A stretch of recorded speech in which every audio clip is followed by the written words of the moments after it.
What's up, guys? Welcome back. Today we're going to be talking about ignoring anxiety symptoms. Why isn't it working for you? Okay, you're not alone. I felt many times it was hard for me to ignore my symptoms. Sometimes I was successful. Most of the time, no. And we're going to get into that, so you're not alone. Smash the like button down below if you're ready to kick anxiety in the butt. Leave me a comment, guys. Let me know if this is something that you struggle with. Like I said, I did. I'm pretty sure everybody watching this video has struggled with ignoring their symptoms at some point or another. So we're going to get right into that. Remember, the description down below has tons of resources, my tips for anxiety, my coaching info, therapy info. Be proactive against anxiety and stop waiting for it to leave. Okay, it doesn't work like that. Time doesn't really heal this situation. We got to be on the offensive. We have to attack. We have to be combative. All right? So be patient, be consistent. Have a strategy, a routine, and stick with it each and every day. That's what I had to do.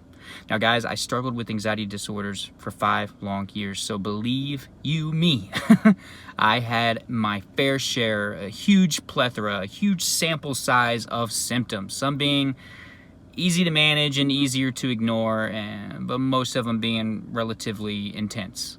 And you have to remember, guys, if you have anxiety disorder, you are probably more sensitive than the average person, okay? Meaning you're very focused, you're hypersensitive, you're hyper aware of what's going on in or on your body. You feel everything, whether that be your pulse, a bubble, a gurgle, a twitch, anything, any movement, anything that's going on in your body. You're probably a lot more in tune with it than the average Joe. So with that being said, these symptoms that you're feeling are real. I'm gonna say that, but they are intensified by us catastrophizing or focusing in on them or being sensitive to them, if that makes sense. Okay? Not only are you hyper aware to the symptoms that you're feeling, okay, you're sensitive to them, you are also negative minded. Okay? So now you're negative about the symptoms that you're experiencing, and then that makes them intensify. Also, you could argue that your pain threshold is now lower dealing with anxiety disorder. So with all those things combined, it leads to a messy situation where you're having symptoms, then they cause anxiety, and you get caught up in this little cycle all on its own, which further distracts you from really working on your root causes. And I've been big on that the past few videos, guys. You've been hearing me talk about it and preach about it, basically. I think so many of us get to be so symptom focused, we don't really work on our root causes of anxiety. All we are trying to do is just work recovery from the outside in, just trying to get these symptoms to stop, and then maybe I could work on me, But I'll be real with you guys, and we're going to jump into ignoring the symptoms in just a second. I just want to give some value here too. You have to go through a period of time where you have symptoms and you still stick with a routine. You're not going to be able to avoid that.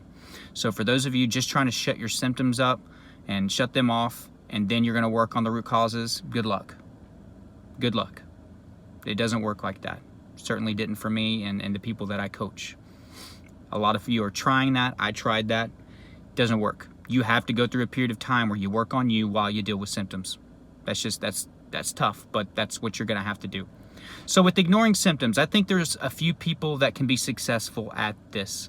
Just go on about your daily life, whether it's a friend or a family member telling you this, a stranger, sometimes a therapist will probably say something along these lines. Just try to ignore it and go with it and just live your life. And although I do agree with the live your life part, I found it very difficult to ignore my symptoms. See, I dealt with health anxiety, so I thought these symptoms were a disease. I thought these symptoms were maybe a symptom of a heart attack or a stroke or a blood clot or a seizure, something that was going to kill me. So that intensified things for me. That made symptoms a really freaking big deal for me. Maybe more so than somebody that just has generalized anxiety disorder. Maybe more so than somebody that just deals with social anxiety, where they have symptoms of anxiety, but they're not as in much fear of them as I am. Sure, they're uncomfortable, right? But they don't necessarily believe these symptoms are killing them. They'll have fast heart rate and higher blood pressure, maybe their chest gets tight, but they're like, this is anxiety. So it's easier for them to brush off and ignore, although uncomfortable. It's easier for them to go on throughout their day. Now, certainly there's different levels to different anxiety disorders that people have. So I'm not trying to discount social anxiety, for instance, or GAD or anything like that, okay? I'm just saying with health anxiety, it's a different ball game. I was scared that these symptoms were killing me. I thought these symptoms were a sign of disease or sickness. So it was very, very hard for me to ignore these symptoms because I had such a greater fear of them, which actually intensified the pain and the feeling or the sensation, if that makes sense. Okay? So what did I have to do? I had to actually be proactive when the symptoms hit me. Okay? So instead of just sitting back and sitting in my panic, which, by the way, also, if you're just trying to sit through panic attacks, like I said, if you think these panic attacks are killing you, if you think you're having a heart attack, it's very hard to just ignore this stuff and go with the flow. Now, I'm not saying that it's impossible for some of you, but this video is for people who have tried to ignore their symptoms and it doesn't work. For me, sitting in fight or flight wasn't natural like it is for most people. What do you want to do? You want to run or fight. That's what your body wants to do, at least. So why are we curling into a ball and just sitting there? Okay? Whenever you have a lot of intense symptoms and a lot of stress and you have a lot of negative thoughts, your body is close to being in fight or flight, right there on the verge or the fence, or you're in full-blown panic mode or, in fight or flight. So let's start matching the intensity of that fight or flight. So let's start being proactive and actually work out when our body really wants to work out and get rid of the nervous energy. So I had to be proactive and do that. Now, don't get me wrong. I was scared to do this for the longest time, but whenever I started doing it, I was like, holy crap, this is amazing. This is amazing. Taking ice cold showers and shocking your system. That's something else that you can do when these symptoms come up. Okay? Challenging these symptoms. I've talked about this on the channel many times. Asking the symptoms to actually intensify instead of begging them to go away. Excuse me. Getting tongue-tied here. Whenever you ask them to go away, they're going to come on stronger. Anxiety will do the opposite of what you want it to do. These symptoms are fear-filled. So just trying to sit there and like, please go away, just stop, try not to think about it. Try not to think about it. That was very difficult for me, and it only fueled further anxiety symptoms or made the ones that I had much more intense. So I had to be on the offensive. I had to actually challenge these symptoms to get worse. All right. You can try some self-regulation, especially if your symptoms aren't super intense. It'll help, release the tension in your body. There's some deep breathing involved.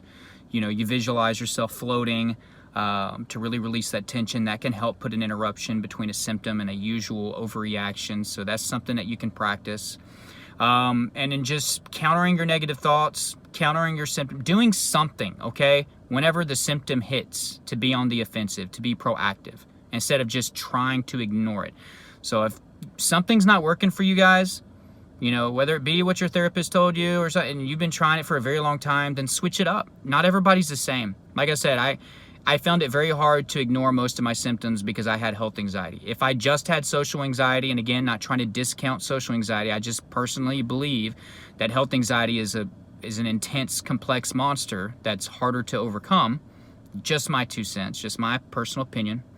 I found it harder to ignore that. I thought these symptoms were killing me. And I know many of you are there in the same spot where I'm at. So what do we have to do? We have to be on the offensive. We have to turn into warriors. We have to, combat these symptoms. And I'm not talking about try to resist them or fight them off. I'm meaning bring on the symptoms. Let's go. I'm here to face my fear of these symptoms. In fact, I have to for them to go away. Notice a lot of the symptoms that you used to have that you don't anymore have, it's because you've stopped fearing that disease, or you got enough reassurance, or you just figured I'm gonna stop worrying about this because it would have killed me by now. It's not a disease, it's anxiety. And guess what? That symptom started to fade. The ones that you're having now are the ones that you fear the most, or you show your subconscious that they're bothering you, so they continue. So keep visualizing anxiety like a bully. How do you overcome a bully? You got to face that bully. You can't just keep cutting corners. And also, ignoring a bully, it can work for a few people, right? But for a lot of people, ignoring the bully doesn't do anything. The bully still finds a way to pick on them and find them after school, or find them in the hallways, right? So stop just trying to avoid these things and face them head on. I know it's not easy. Trust me, I struggled, but once I started doing this, recovery became a lot more possible. Sorry for the late upload. I wanted to get this out a little bit earlier, but those of you that watched this whole thing, comment bonanza. How about that? Bonanza down below in the comment section. And again, thank you guys for sticking around and watching the whole thing. If that's what you did, you're going to get the most out of my videos, right? Because sometimes I say some really good stuff at the end. So those of you that only watch 50% of my videos, well, or 50% of the actual video, you're gonna miss out on some good stuff. So remember, description has further tips, further resources. Check that out. Free Facebooks, social media down there to join. Subscribe if you're new here, guys. I got hundreds of videos to help you with your anxiety. Maybe you just watch a lot of my videos, but you've never hit subscribe or you've never hit the notification bell. Do that. That helps support me, and you'll get my content. Like this video, guys. Remember, if you got value, excuse me, and then remember to leave me a comment down below, and you know, we can start a conversation down there. This is a community, so everybody helps each other out and chimes in. So if there's something that you're struggling with that you want advice on, just always leave it in the comment section. I know I don't always get to all the comments. I really can't. It's impossible, but you never know, and sometimes somebody else is going to be there to help you as well. But I love you guys, and until next time, keep fighting.